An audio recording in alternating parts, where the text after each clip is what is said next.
नमस्कार, मैं हूं निकेता साने खंगाल और आप देख रहे हैं यूसीएन न्यूज़ और यूसीएन विशेष में आपका स्वागत है।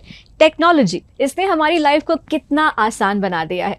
एक क्लिक पर हमारे बहुत सारे काम आसानी से हो जाते हैं, लेकिन अगर ये टेक्नोलॉजी इमरजेंसी में ही काम ना आए तो फिर क्या फ़ायदा। तो आज बात करेंगे एक ऐसी सर्विस के बारे में जो रफ्तार से आपको आपकी इमरजेंसी में मदद कर सकती है, यानी कि रफ्तार इमरजेंसी सेवा। और इस बारे में बात करने के लिए हमारे साथ स्टूडियो में मौजूद है डॉक्टर मुरली, जो कि है chairman and MD Hope and Ayushman hospital, and doctor Vaibhav, जो कि है सीईओ ऑफ रफ्तार इमरजेंसी सेवा। जैसा मैंने कहा कि टेक्नोलॉजी जो है वो हमारे लिए काम आसान करने के लिए होती है, और ऐसे में जब इमरजेंसी होती है तब ये टेक्नोलॉजी हमारे बहुत फ़ायदे की चीज़ होती है। तो कैसे आप लोगों ने सोचा कि आपको रफ्तार इमरजेंसी सेवा को शुरू करना है, और ये है क्या और ये काम किस तरह से करता है? डॉक्टर वैभव, मैं ये आपसे जानना चाहूँगा। Thank you very much. ये जो सेवा है, नाम जैसा है रफ्तार, और इमरजेंसी में रफ्तार अगर नहीं है तो मेरे ख्याल से इमरजेंसी का कोई मतलब नहीं होता है। तो ये रफ्तार इमरजेंसी सेवा, और इमरजेंसी सेवा और ख़ासतौर से मेडिकल इमरजेंसी सेवाओं में कई बिंदु होते हैं। पेशेंट एक जगह है, एक्सीडेंट कहीं और है, हॉस्पिटल कहीं और है, एम्बुलेंस कहीं और है। तो इसके लिए एक ऑर्गेनाइज्ड वे ऑफ कोऑर्डिनेशन होना चाहिए, जिसमें आजकल की जो टेक्नोलॉजी है, ये टेक्नोलॉजी इतनी कमाल की कि आपके टास्क को बहुत ही ट्रांसपेरेंट और फास्टर तरीके से बनाती है। तो इसमें कोई रॉकेट साइंस नहीं, ये सिर्फ एक ख्याल है, और उस ख्याल को हम दोनों डॉक्टर बीके मुरली और हमने सोचा कि इसको हम लोग ग्राउंड पे उतारते हैं, क्योंकि टेक्नोलॉजी का इस्तेमाल आजकल बढ़ता जा रहा है, और उसका मेडिकल सर्विसेज में अगर होता है तो यहाँ किसी की जान माल बचने की बात होती है, जो मेरे ख्याल से सबसे बड़ी अनमोल चीज़ होती है। तो यही एक humanity based act of kindness वाला हमारा जेस्चर था, और हम दोनों मेडिकल प्रोफेशन को डील करते हैं, और हमने कई पेशेंट्स को आधे रास्ते में मरते हुए देखा हुआ है, सुना हुआ है, तो वो सारी चीज़ें यहाँ नहीं होना चाहिए। बस यही एक सिंपल सा। तो यदि पिज्ज़ा 30 मिनट्स में पहुंच सकती है तो एम्बुलेंस क्यों नहीं? और ये स्टार्ट करने के पीछे एक कहानी है। एक पीयूष आहूजा करके एक मेरा दोस्त था, उसको हार्ट अटैक हुआ, और हम उसके पेरेंट्स उसको एक क्लिनिक के लेके गए जो घर के पास था, लेकिन वो क्लिनिक के डॉक्टर ने बोला कि उसको तुरंत हॉस्पिटल ले जाना पड़ेगा। उसने अपने खुद का कार दिया वो पीयूष आहूजा को हॉस्पिटल पहुंचाने के लिए, लेकिन वो रास्ते में ही उसकी जान चली गई, क्योंकि वो एम्बुलेंस पहुंची नहीं टाइम पे। तो ये एक टर्निंग पॉइंट था मेरे लाइफ में, और मैं और वैभव मिलके ये प्रोजेक्ट हमने शुरू किया। और आप दोनों मेडिकल फील्ड में इतने सालों से काम कर रहे हैं, तो आपको महत्व पता है कि किसी की भी जान अगर बचानी है तो उसे टाइम पर हॉस्पिटल पहुंचाना कितना ज़रूरी होता है, राइट? सर, आप जब ये रफ्तार इमरजेंसी सेवा आप दोनों जब शुरू कर रहे थे, या जब आप सोच रहे थे, या सिर्फ जब ये सोच थी, तो जब ये अब प्रैक्टिकलिटी में उतर रही है या उतरी है, तो बहुत सारे चैलेंजेस आपको आए होंगे। क्योंकि कई बार हम जब प्लान करते हैं तब पेपर पर प्लान कुछ और होता है, लेकिन जब हम उसे एक्चुअली करने की कोशिश करते हैं तो चैलेंजेस आते हैं, प्रॉब्लम्स क्रिएट होते हैं। तो आप लोगों ने कौन से प्रॉब्लम्स हैं जो फेस किए और उन्हें ओवरकम किया टू लॉन्च दिस सर्विस? सबसे पहले ये बात बोलूँगा, इस दुनिया में कोई भी नई चीज़ जब होती है तो बिना चैलेंज के खड़ी नहीं होती है। तो ये जो कंसेप्ट था, ये जो कोशिश है, ये लोगों को समझाना और उसको ग्राउंड पे रियलिटी में उतारना। फॉर्चुनेटली मैंने वर्ल्ड की बिगेस्ट EMS सर्विसेज के साथ में एज ए मेडिकल डायरेक्टर काम किया है, 8-10 देशों में काम किया हुआ है। तो हैंड्स ऑन एक्सपीरियंस होने की वजह से इस मध्य भारत में, मुंबई वगैरह में होगी शायद है, पर मध्य भारत की और नागपुर नगरी के हिसाब से ऐसी सेवाएं होना चाहिए, क्योंकि अभी इस विदर्भ के इस क्षेत्र का काफ़ी प्रोग्रेस हो रहा है, ट्रैफिक बढ़ रहा है, एक्सीडेंट्स बढ़ रहे हैं, सारी चीज़ें बढ़ रही है। तो जब चीज़ें हो रही है तो उसके हिसाब से ये सेवाएं भी मिले तो ज़्यादा बेहतर। सर, मुरली सर, सेंट्रल इंडिया का कहीं ना कहीं मेडिकल हब नागपुर को कहा जाता है, और आप 2 हॉस्पिटल्स के डायरेक्टर हैं, तो आपको पता है कि पेशेंट को टाइम पर पहुंचाना कितना ज़रूरी होता है। तो हॉस्पिटल्स किस तरह से एड ऑन मदद कर पाएंगे इस ऐप में, कैसे जुड़ पाएंगे, कैसे बाकी हेल्थ केयर के जो लोग हैं वो कैसे इसमें कॉम्प्लीमेंट कर सकते हैं, कैसे जुड़ सकते हैं? देखिए, हॉस्पिटल्स, हर हॉस्पिटल के पास एक एम्बुलेंस रहता है, लेकिन मुझे समझ में नहीं आता कि एम्बुलेंसेस को हॉस्पिटल में क्यों पार्क करके रखते हैं। एम्बुलेंस की ज़रूरत हाई ट्रैफिक जोन्स में है, तो हॉस्पिटल्स को ये नेटवर्क में ज्वाइन करना चाहिए, ताकि जहाँ सबसे ज़्यादा ज़रूरत है वहाँ पे एम्बुलेंसेस रहे। तो ये नेटवर्क से हम एम्बुलेंसेस को हाई ट्रैफिक एरियाज में पार्क करते हैं ताकि वहाँ से जो रिस्पांस टाइम है वो कम से कम हो। तो ये हॉस्पिटल्स एक बहुत अहम ये एक लिंक है ये पूरे सिस्टम में। और हॉस्पिटल्स में यदि पेशेंट्स टाइम पे पहुंचते हैं within the golden hour, तो हम लोग काफ़ी कुछ कर सकते हैं as a hospital. Like suppose arterial injury है, खून की नली फट गई है, तो उसका एक गोल्डन पीरियड रहता है कि वो 6 घंटे के अंदर उसको इंटरवीन करें, उसको ठीक करें।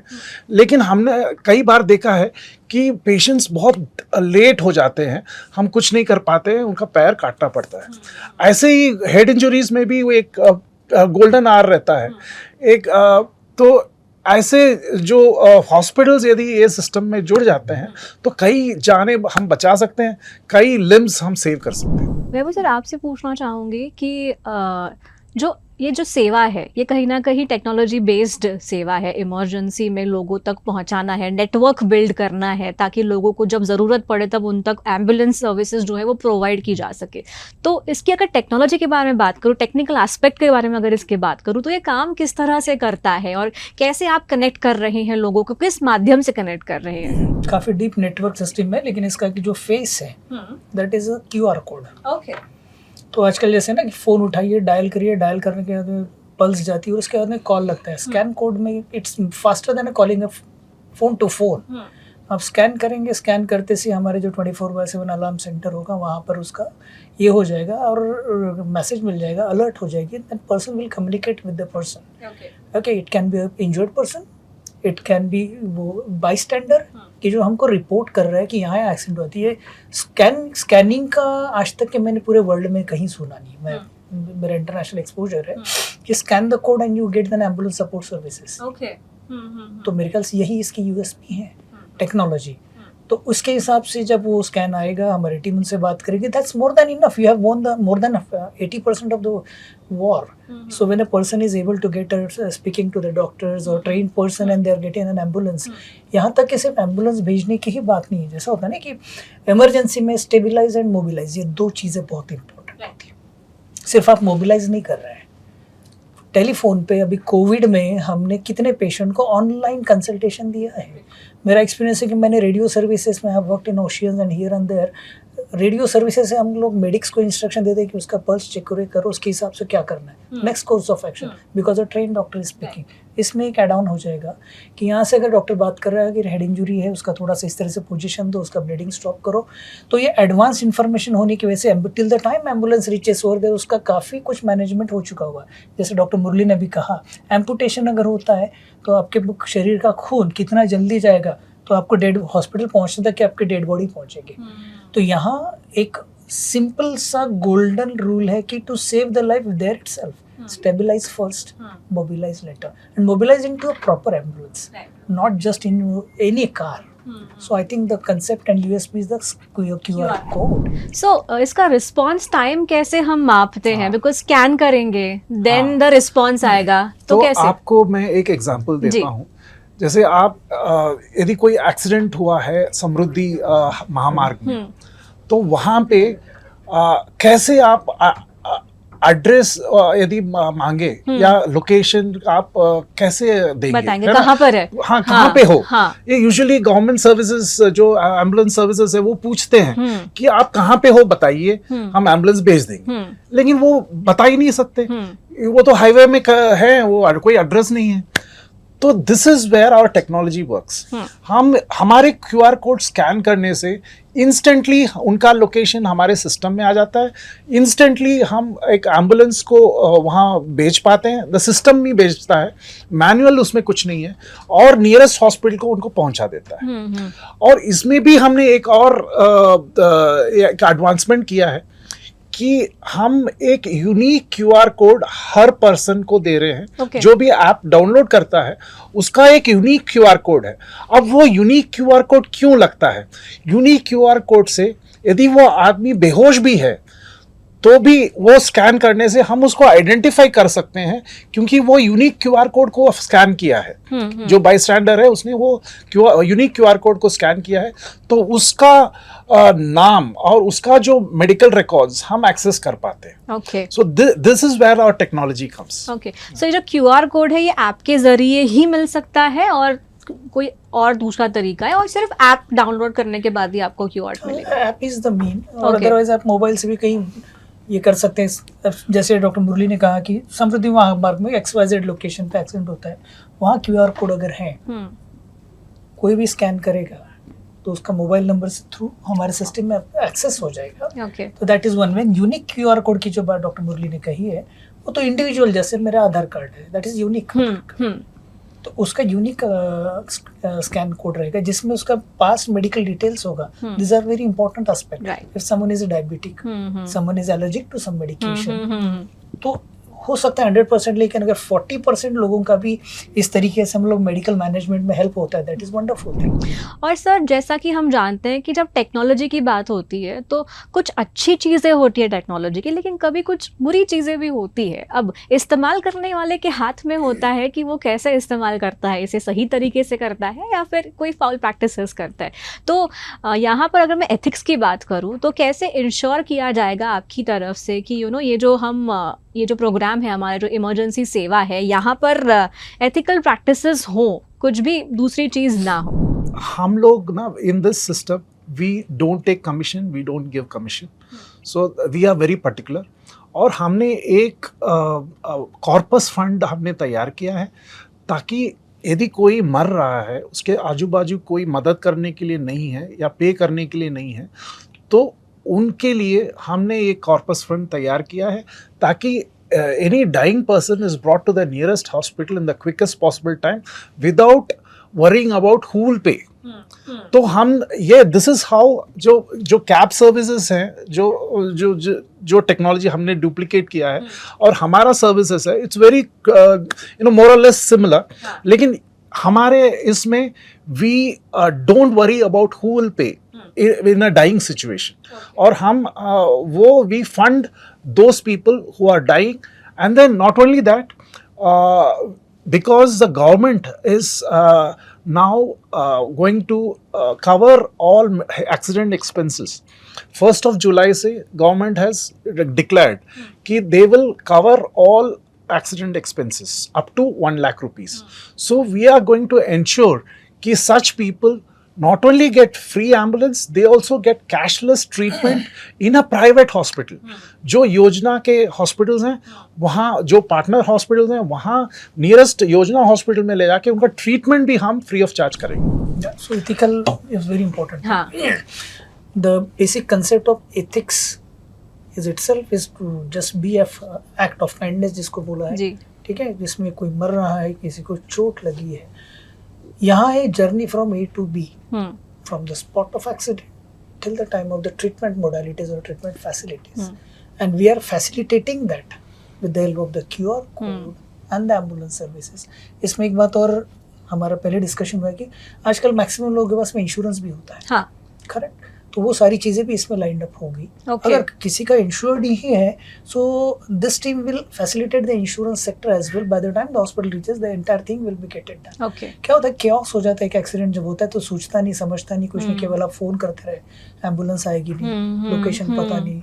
यहाँ एक एक मिनट, कई बार 10 में से अगर एक एक्सीडेंट का भी बहुत क्रिटिकल है, उसका अगर हम 5 मिनट में अगर सेव करते हैं, I think that is the ethics, correct. Right. Rest all the things will be very transparent on the table and on the paper. Okay, so ambulances की अगर बात है सर, या इमरजेंसी मतलब नंबर्स की अगर बात है, तो there are many numbers available जो गवर्नमेंट ने ही प्रोवाइड किए हैं कि एक्सीडेंट होता है या फिर कुछ होता है तो we can dial those numbers. So हमारा ये जो इमरजेंसी सेवा है, रफ्तार, ये जो हमारा इमरजेंसी सेवा है, ये कैसे कॉम्प्लीमेंट कर रहा है इन नंबर्स को भी? तो we are complementing the government emergency services, we are not in competition. अब व्हाट वी डू इज, जहाँ पे we sometimes don't have vehicles in villages, जैसे एक तालुका में एक गाड़ी है, एक एम्बुलेंस है, तो हम लोग उनके सर्विसेज अवेल करते हैं, उनको जो लोकेशन है हम उनको भेजते हैं। बाकी उनके जो फर्स्ट एड का जो डूज एंड डोंट्स है वो भी हम भेज पाते हैं, उनका मेडिकल रिकॉर्ड्स भी हम भेज पाते हैं। तो we are complementing the already available government emergency services. So that is one thing that we are able to do. And in addition, we also have a excellent call center, help desk है, जो 2 second के अंदर हम उठाते हैं। हमारा call centre engage कभी नहीं रहता और आपको ये नहीं बताएगा कि dial 9 to get this person or dial 8 to this person. Within 2 seconds, we call back a person or lift the phone. So we have an excellent professionally managed call center. We have a smart network of ambulances and of course the technology. Okay, मतलब response time भी बहुत कम है। हाँ। और ना सिर्फ urban localities बल्कि rural localities में भी ये हाँ। सर्विसेज जो है वो लोगों को आगे जाकर मदद कर रही है, कर सकती है, राइट। सो अब मैं आपसे पूछना चाहती हूँ कि जैसे कोई सर्विस मतलब रफ्तार इमरजेंसी सेवा में कॉल कर रहा है, तो उनको जैसे आपने भी क्या कोई फीडबैक सिस्टम या फिर कोई ऐसी चीज़ रखी है जिससे आपको पता चले कि कैसे आपको भी अपने आप को अपडेट करना है? बिकॉज टेक्नोलॉजी है तो उसमें तो हमें अपने आप को अपडेट करते ही रहना पड़ता है। तो क्या कोई ऐसा सर्विस आपने रखा है जिससे आप भी अपडेट हो सके? तो लाइक कैब सर्विसेज जो हम we are used to nowadays, तो वैसे सर्विसेज में हम लोग रेटिंग्स और रिव्यूज देते हैं। Exactly same thing we have replicated in our system और वी हैव मेड श्योर कि यदि ये एम्बुलेंस ड्राइवर का यदि रेटिंग 3.5 के नीचे जाता है तो he doesn't get another call from us. So he has to make sure कि he gives the best of services to be associated with our services. So in our system not only do the passengers और जो accident victims and बाईस्टैंडर्स वो rating देते हैं, हमारे telecallers भी उनको rate करते हैं कि उन्होंने सक्सेसफुली कैसे उनको रेस्क्यू करके हॉस्पिटल पहुंचाया। Right. So all this is very important in our system. Sir जैसा कि मुरली सर ने भी बताया था कि रिस्पॉन्स टाइम हो या फिर एक्सीडेंट स्पॉट से लेकर तो हॉस्पिटल पहुंचने तक का जो एक क्रूशियल टाइम होता है वो बहुत ही इंपॉर्टेंट टाइम होता है। उसमें अगर सही सर्विस सही एम्बुलेंस टाइम पर आ जाए तो बहुत फ़ायदा होता है। कोई ऐसा एक एग्जांपल आप शेयर करना चाहेंगे कि रफ्तार इमरजेंसी ऐप की वजह से या एम्बुलेंस की वजह से आप जान बचा पाए हैं और वो जो क्रूशियल टाइम है वो सेव हो गया है? हर एक हमारे दोनों के इंडिविजुअल मेडिकल हिस्ट्री में तो बहुत है। रफ्तार का भी लॉन्च संडे ही हुआ है। राइट। तो अभी रिसेंटली एक हाईवे में एक्सीडेंट हुआ जहाँ पे एक आदमी अपने कार में फंस गया था। यानी the car was so crushed कि उसका पैर उसमें फंस गया और वो पैर वो निकाल ही नहीं पा रहे थे। क्यों? But we have a network of rescue vehicles जो जिसमें जो लोग वो नेटवर्क में हैं वो एक टूल्स एक मैकेनिक्स हैं जो मॉडर्न टूल्स लेके वो वहाँ तुरंत पहुँचे और उसको जो काट के वो मेटल को काट के उसका पैर बचाया और हाँ हम हमारे यहाँ जल्दी लेके आए तो हम उसका पैर बचा पाए। So not only are we having ambulances in our network, I say rescue vehicles and medivans also are in our network. Medivans क्या है?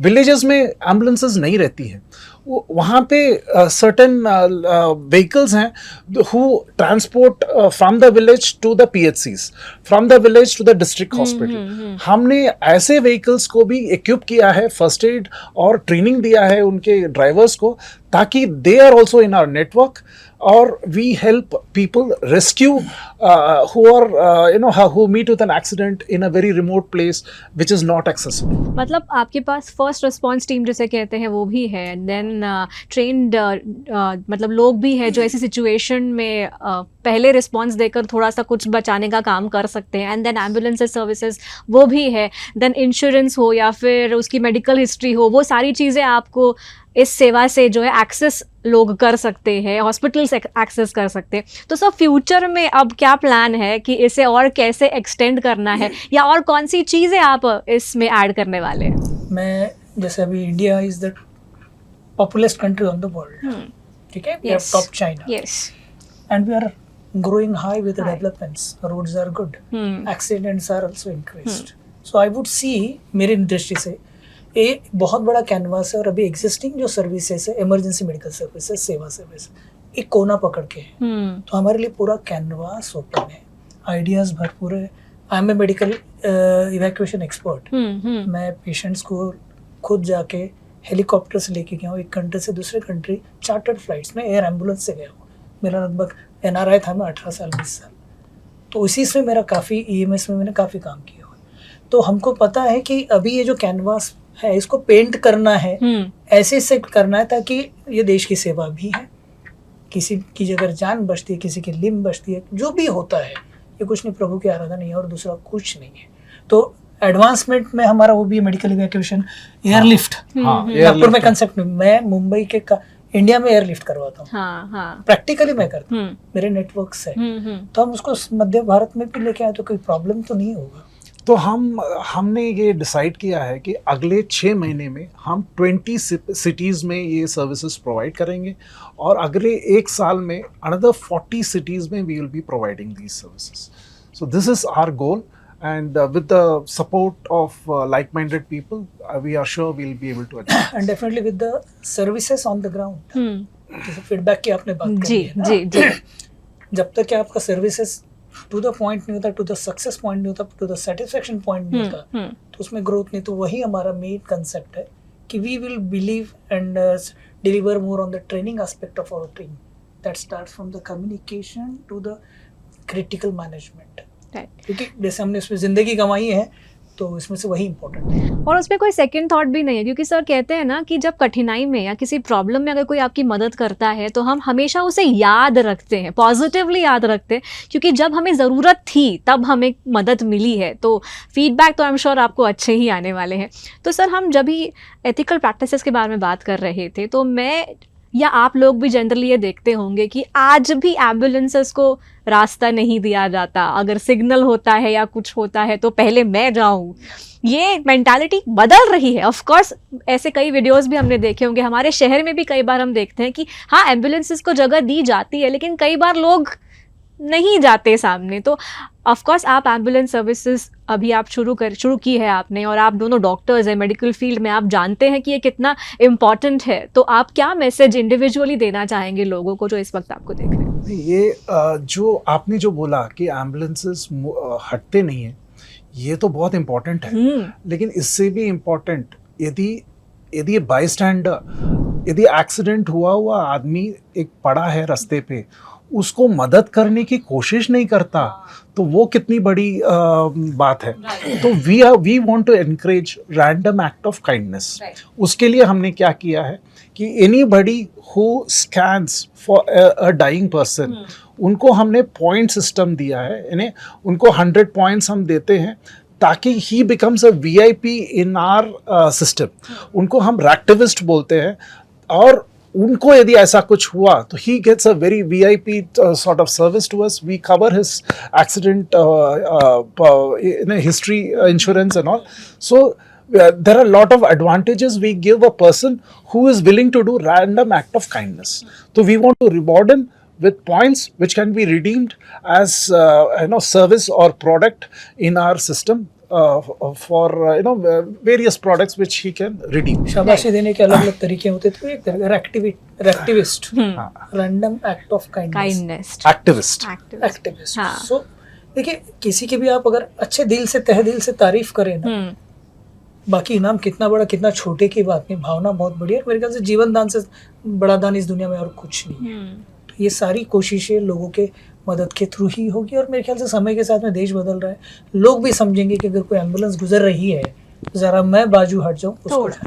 हाँ, क्योंकि अक्सर आपने देखा होगा कि अगर कोई एक्सीडेंट होता है या कुछ होता है तो पहले फोन निकाल कर दे, want to shoot that. Phone निकालेंगे, QR कोड स्कैन करें। हाँ, अब निकालेंगे, but to scan the QR code, right. मांगने वाले कि फोटो भी भेजे। हाँ, क्या होता है ना कि आप आजकल लोग बहुत ही हैंडी मोबाइल यूज करते हैं, तो उसमें स्कैन भी करिए और उसका फोटो भी भेजिए ताकि हमको एडवांस इन्फॉर्मेशन मिले कि उसकी हेड इंजरी है, चेस्ट इंजरी है, करंट कंडीशन क्या है, सो दैट आप उस तरह से उसे treatment will be prepared for, कहाँ भेजना है, ट्रीटमेंट प्लान कैसा होगा, तो हम उसको ऐसी जगह भेज सकते हैं जहाँ न्यूरो सर्जन है, न्यूरोलॉजिस्ट है। तो ये सारी चीजें हमारे एडवांस प्लानिंग का एक हिस्सा होता है। Right. और ये जब स्कैन करते हैं ये सारी चीज़ें, हमारे जो पैरामेडिकल स्टाफ होता है उनको एडवांस में मिल जाती है। Before they reach on the accident site they know what is this, उसका हाथ टूटा है, ब्लीडिंग है या बेहोश है या हार्ट अटैक है। अभी हार्ट अटैक में तो कोई चोट नहीं लगती, नहीं, कोलैप्स होता है बंदा, वहाँ सीपीआर और एईडी के साथ में भेजना है। ये सारा एडवांस प्लानिंग की बात है। मतलब एग्जाम देने से पहले उनको पता होता है हाँ। कि कौन सा सब्जेक्ट का एग्जाम है, क्वेश्चन नहीं पता होता, क्वेश्चन नहीं, कौन से सब्जेक्ट का एग्जाम है, मतलब वहां पे जाकर सरप्राइज ट्रीटमेंट नहीं, थोड़ा मेंटली प्रिपेयर्ड होते हैं कि भाई इस चीज को हमें इस चीज को ट्रीट करना है या इस चीज को पहले फर्स्ट एड करना है या पहले स्टेबलाइज करना है, वो उन्हें पता होता है। और उसमें सबसे ज्यादा मदद होती है उस पेशेंट की, हाँ। उसका एक एक अमूल्य क्षण वो बचता है। इसमें I wanted to talk about the technology. तो हॉस्पिटल मैनेजमेंट सॉफ्टवेयर हमारा AI integrated hospital management software है। जो AI है वो पूरा इलेक्ट्रॉनिक मेडिकल रिकॉर्ड जो पेशेंट का है उसको समराइज करके जो बाईस्टैंडर को एक 10 लाइन का डूज एंड डोंट्स भेजता है। इन्हें फर्स्ट एड में आप ये करिए, ये मत करिए, और ये उनका लड़के का नंबर है, ये उनके पिताजी का नंबर है। ऐसे जो क्रिटिकल 10 लाइन का SMS इंस्टेंटली चला जाता है जो रजिस्टर्ड विक्टिम्स हैं। एक और चीज़ हमारे टेक्नोलॉजी में हमने ये किया है कि रजिस्टर्ड विक्टिम्स हॉस्पिटल पहुंचने के पहले इंस्टेंटली वो हॉस्पिटल को हमारा एंटायर इलेक्ट्रॉनिक मेडिकल रिकॉर्ड ये द्वारा समराइज करके उनको एक detailed electronic medical record hospital पहुंच जाता है। तो इससे हॉस्पिटल्स प्रिपेयर्ड, उनका ब्लड ग्रुप पता रहता है, उनके एलर्जीज पता रहते हैं, करंट मेडिकेशन क्या चल रहा है वो पता रहता है, उनका पास्ट मेडिकल हिस्ट्री पता रहता है। तो they are prepared to treat such a patient, and all this is automated, instant. As soon as a scan is called, एक scan करते ही within 2 seconds all these activities are done automatically. So that is how we are able to reduce the response time in an emergency.